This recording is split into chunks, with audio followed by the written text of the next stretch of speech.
ಕರ್ತನಲ್ಲಿ ಪ್ರೀತಿಯುಳ್ಳ ಎಲ್ಲ ವೀಕ್ಷಕರಿಗೆ ಕರ್ನಾಟಕ ದಕ್ಷಿಣ ಸಭಾ ಪ್ರಾಂತ್ಯದ ಪರವಾಗಿ ವಂದಿಸ್ತೇನೆ ಮತ್ತು ಕರ್ತನಾದ ಯೇಸು ಸ್ವಾಮಿಯವರ ಶ್ರಮಾದಿನಗಳ ಧ್ಯಾನಕ್ಕೆ ನಿಮ್ಮನ್ನು ಪ್ರೀತಿಯಿಂದ ಸ್ವಾಗತಿಸ್ತೇನೆ. ಪ್ರಿಯರೇ, ಇನ್ನೊಬ್ಬರ ಏಳಿಗೆಯನ್ನು ಸಹಿಸಲಾಗದವರು ಅವನನ್ನು ಎದುರಿಸಲು ಏನೆಲ್ಲ ಪ್ರಯತ್ನ ಮಾಡುತ್ತಾರೆ.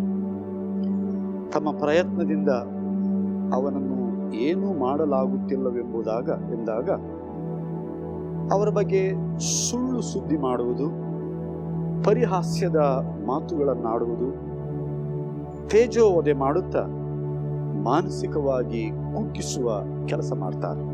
ಅಥವಾ ಯಾರ ಮೇಲಾದರೂ ಅಧಿಕವಾದಂತಹ ಸಿಟ್ಟು, ದ್ವೇಷವಿದ್ದು ಅದನ್ನು ತೀರಿಸಿಕೊಳ್ಳಲು ಅವಕಾಶಕ್ಕಾಗಿ ಕಾಯುತ್ತಿರುತ್ತಾರೆ ಅಂದುಕೊಳ್ಳಿ. ಒಂದು ದಿನ ತಾವು ಬಯಸುತ್ತಾ ಇದ್ದಂಥ ಅವಕಾಶವು ಸಿಕ್ಕೇ ಬಿಡುತ್ತದೆ.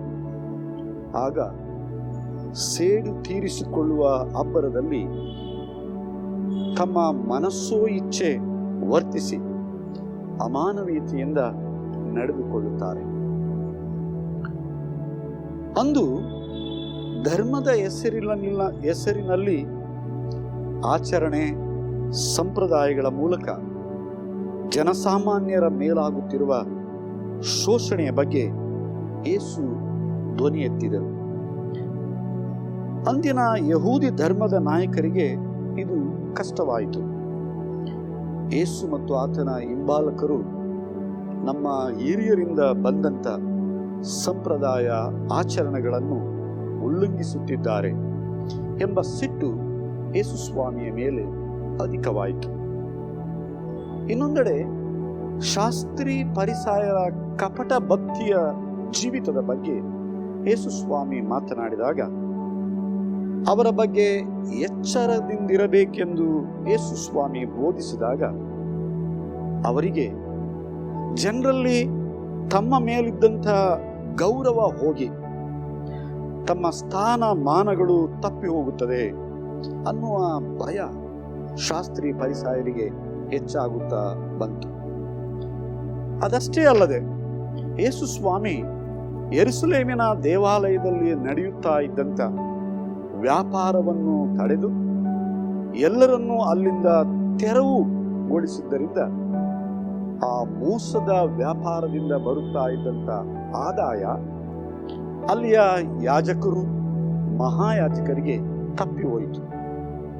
ಈ ರೀತಿಯಾಗಿ ಯೇಸು ಸ್ವಾಮಿಯವರ ಕಾರ್ಯಗಳು ಜೊತೆಗೆ ಹೆಚ್ಚಾಗುತ್ತಾ ಇರುವಂತ ಯೇಸು ಸ್ವಾಮಿಯವರ ಜನಪ್ರಿಯತೆ ಶಾಸ್ತ್ರಿ, ಫರಿಸಾಯರು, ಯಾಜಕರು, ಮಹಾಯಾಜಕರು ಇವರ ನಿದ್ದೆಗೆಡಿಸಿತು.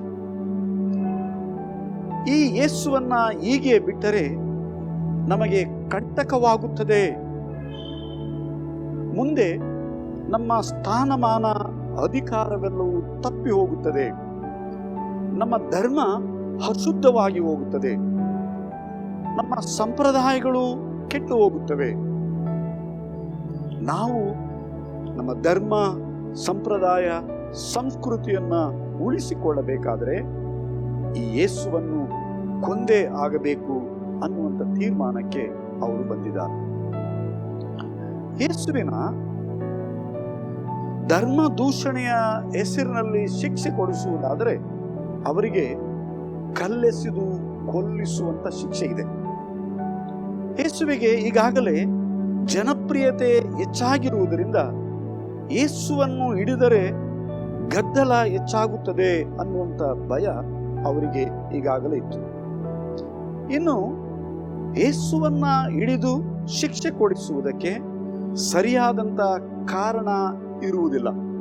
ಹಾಗಾಗಿ ಯೇಸುವಿಗೆ ಯಾವ ರೀತಿಯಲ್ಲಿ ಶಿಕ್ಷೆ ಕೊಡಿಸಬೇಕು ಅನ್ನುವಂಥ ಸ್ಥಿತಿಯಲ್ಲಿ ಅಥವಾ ಯೆಹೂದ್ಯರು, ಶಾಸ್ತ್ರಿ, ಫರಿಸಾಯರು ಸಿಕ್ಕಿಕೊಂಡಿದ್ರು. ಅದಕ್ಕೆ ಅವರು ರೂಪಿಸಿದಂಥ ತಂತ್ರಗಾರಿಕೆ ಏನಂತ ಹೇಳಿದ್ರೆ, ಸರ್ಕಾರದಿಂದಲೇ ಮರಣದಂಡನೆಯ ಶಿಕ್ಷೆಯನ್ನ ಯೇಸುವಿಗೆ ಕೊಡಿಸಬೇಕು ಅನ್ನುವಂಥ ತೀರ್ಮಾನ.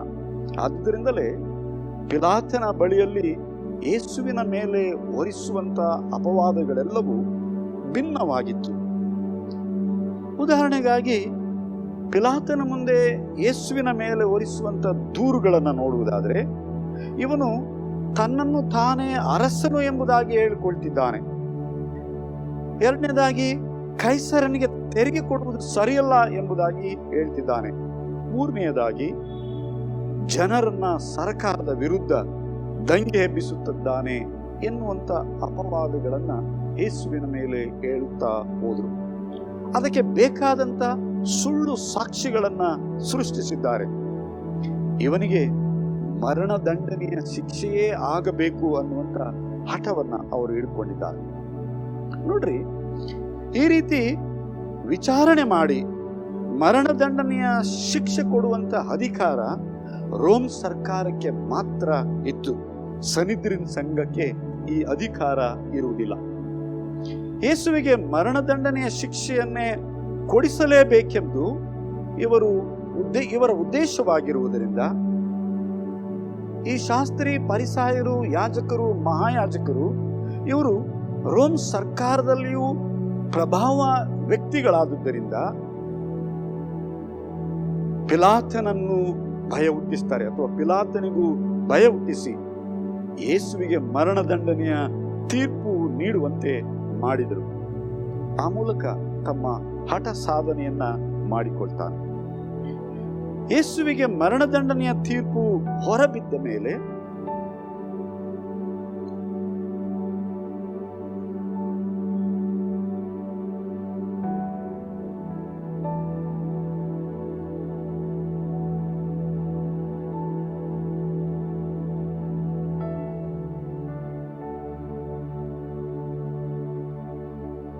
ಯೇಸುವಿಗೆ ಮರಣದಂಡನೆಯ ತೀರ್ಪು ಹೊರಬಿದ್ದ ಮೇಲೆ ದೇಶಾಧಿಪತಿಯ ಸಿಪಾಯಿಗಳು ಏನು ಮಾಡ್ತಿದ್ದಾರೆ?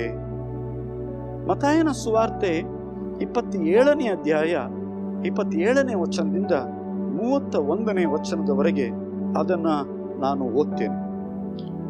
ಆಮೇಲೆ ದೇಶಾಧಿಪತಿಯ ಸಿಪಾಯಿಗಳು ಯೇಸುವನ್ನು ಅರಮನೆಯೊಳಕ್ಕೆ ತೆಗೆದುಕೊಂಡು ಹೋಗಿ ಪಟಾಲಮನ್ನೆಲ್ಲ ಆತನ ಸುತ್ತಲೂ ಕೂಡಿಸಿಕೊಂಡು ಆತನ ಬಟ್ಟೆಗಳನ್ನು ತೆಗೆದು ಹಾಕಿ ಕೆಂಪು ಒಲ್ಲಿಯನ್ನು ಹೊದಿಸಿ ಮುಳ್ಳು ಬಳ್ಳಿಗಳಿಂದ ಕಿರೀಟವನ್ನು ತಲೆಯ ಮೇಲೆ ಇಟ್ಟು ಬಲಗೈಯಲ್ಲಿ ಬೆತ್ತವನ್ನು ಕೊಟ್ಟು ಆತನ ಮುಂದೆ ಮೊಣಕಾಲೂರಿ, ಯಹೂದ್ಯರ ಅರಸನೇ, ನಿನಗೆ ನಮಸ್ಕಾರ ಎಂದು ಆತನನ್ನು ಪರಿಹಾಸ್ಯ ಮಾಡಿದರು.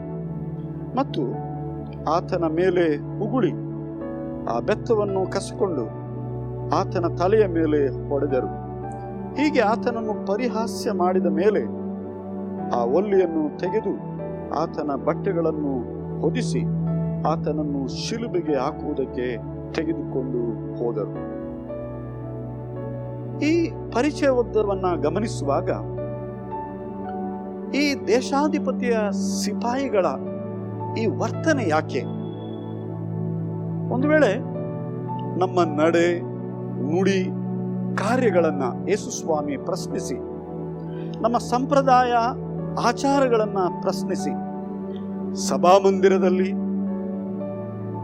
ಮತ್ತು ಆತನ ಹಿಂಬಾಲಕರ ಎದುರಿನಲ್ಲಿ ನಾವು ತಲೆ ತಗ್ಗಿಸುವಂತೆ ಮಾಡುತ್ತಿದ್ದ ಯೇಸುವನ್ನ ನಾವೀಗ ಇಲ್ಲದಂತೆ ಮಾಡುತ್ತಾ ಇದ್ದೇವೆ.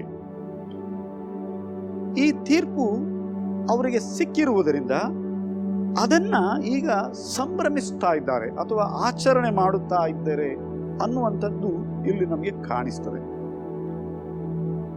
ಈ ರೀತಿ ಅಥವಾ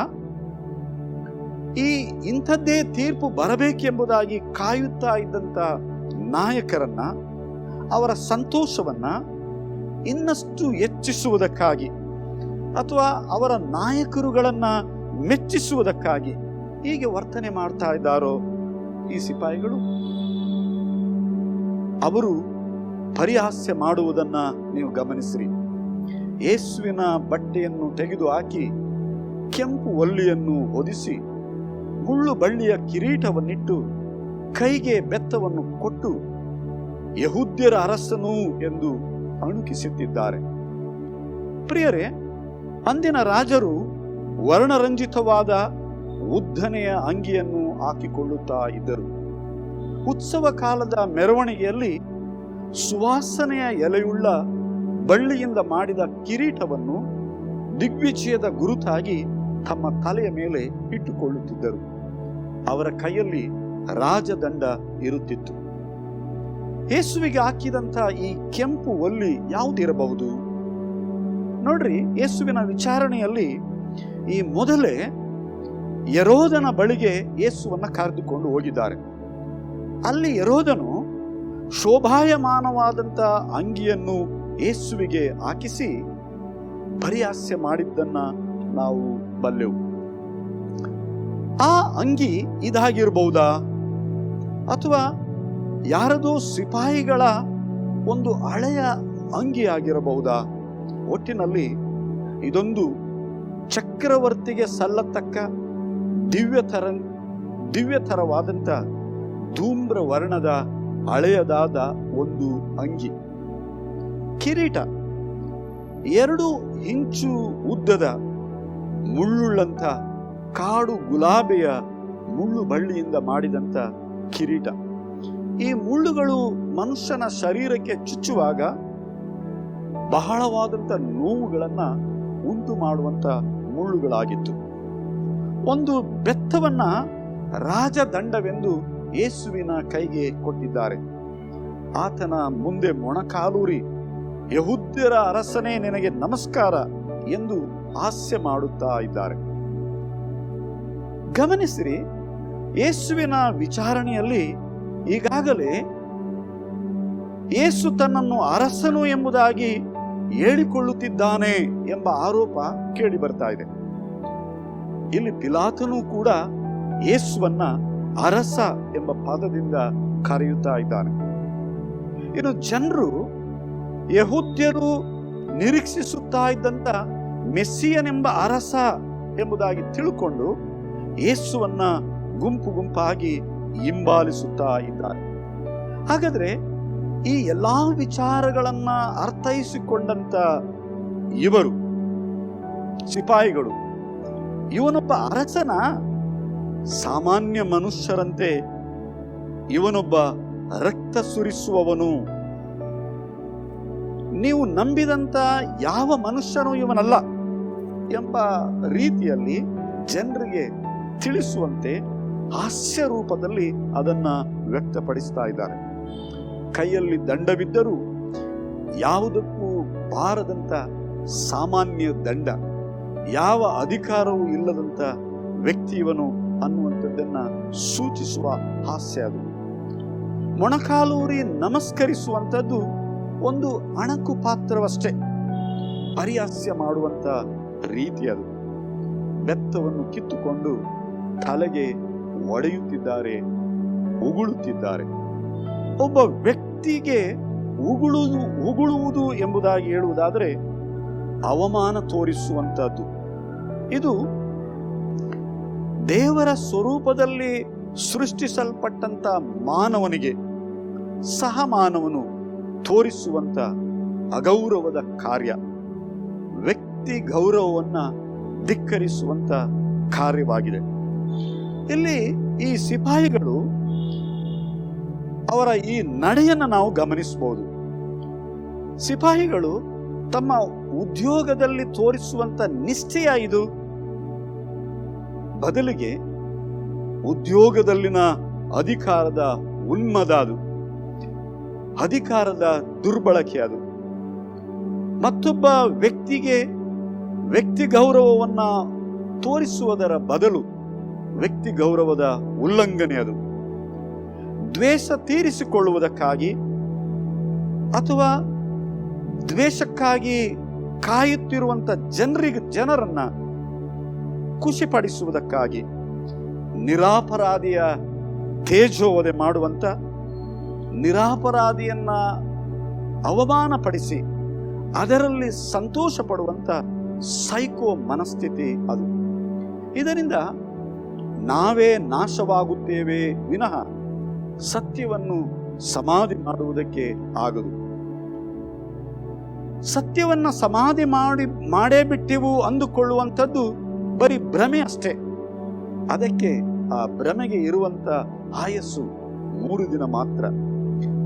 ಸಮಾಧಿ ಹೊಡೆದು ಸತ್ಯ ಹೊರಬರುವಾಗ ಹಾಸ್ಯ ಮಾಡಿದವರು ನೋಡಿ ಬೆರಗಾಗುವಂತ ದಿನ ಬಂದೇ ಬಿಡುತ್ತದೆ ಅನ್ನುವಂಥ ಎಚ್ಚರಿಕೆಯನ್ನ ಇದು ನಮಗೆ ತೋರಿಸ್ತದೆ. ಪ್ರಿಯರೇ, ಈ ಪರಿಚ್ಛೇದದ ಧ್ಯಾನದ ಪ್ರಸ್ತಾಪ ಪರಿಹಾಸ್ಯ.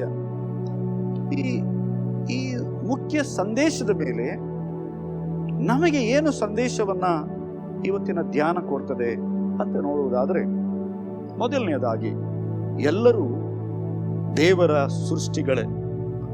ಆತನ ಸ್ವರೂಪದಲ್ಲಿ ನಾವೆಲ್ಲರೂ ಉಂಟಾದವರು. ಹಾಗಾಗಿ ಯಾರಿಗೂ ಇನ್ನೊಬ್ಬನ ಗೌರವವನ್ನ ಹಾಳು ಮಾಡುವುದಕ್ಕೆ ಅಧಿಕಾರವಿಲ್ಲ. ವ್ಯಕ್ತಿ ಗೌರವವನ್ನ ತೋರಿಸಬೇಕು ಅನ್ನುವಂಥ ಸಂದೇಶ.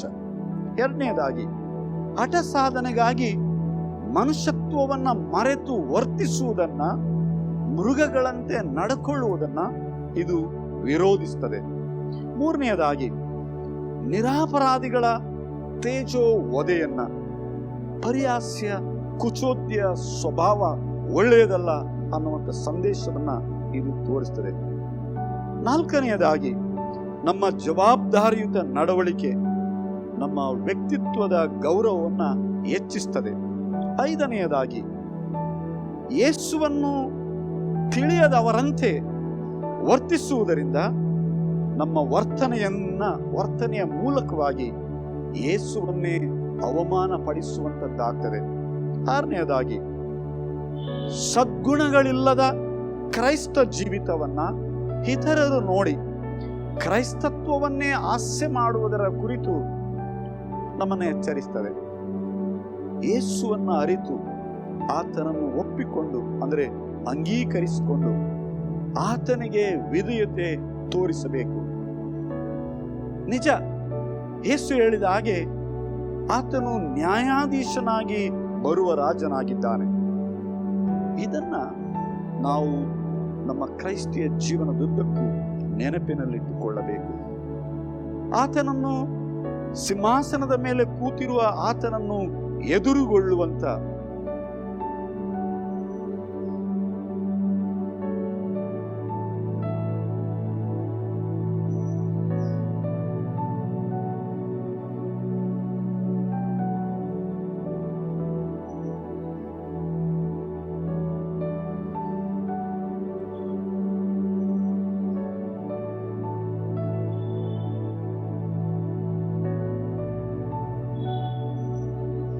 ನಿಜ, ಯೇಸು ಸ್ವಾಮಿ ಹೇಳಿದ ಹಾಗೆ ಆತನು ನ್ಯಾಯಾಧೀಶನಾಗಿ ಬರಲಿರುವ ರಾಜ, ಸಿಂಹಾಸನದ ಮೇಲೆ ಕೂತು ನಮ್ಮ ನ್ಯಾಯ ವಿಚಾರಣೆ ಮಾಡುವಂತ ರಾಜ.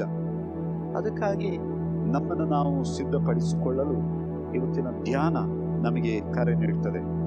ನಮ್ಮ ಮೊಂಡತನವನ್ನ ಬಿಟ್ಟು ಯೇಸುವನ್ನ ವಿಶ್ವಾಸಿಸಿ ಆತನಿಗೆ ವಿಧೇಯತೆ ತೋರಿಸುವಂತ ಭಕ್ತರಾಗಿ, ಸಾಕ್ಷಿಗಳಾಗಿ ಜೀವಿಸುವುದಕ್ಕೆ ಇಂದಿನ ಧ್ಯಾನ ನಮಗೆ ಕರೆ ನೀಡುತ್ತದೆ. ಹಾಗಾಗುವುದರಲ್ಲಿ ನಮ್ಮನ್ನ ದೇವರಾತ್ಮನು ಬಲಪಡಿಸಲಿ. ಆಮೆನ್.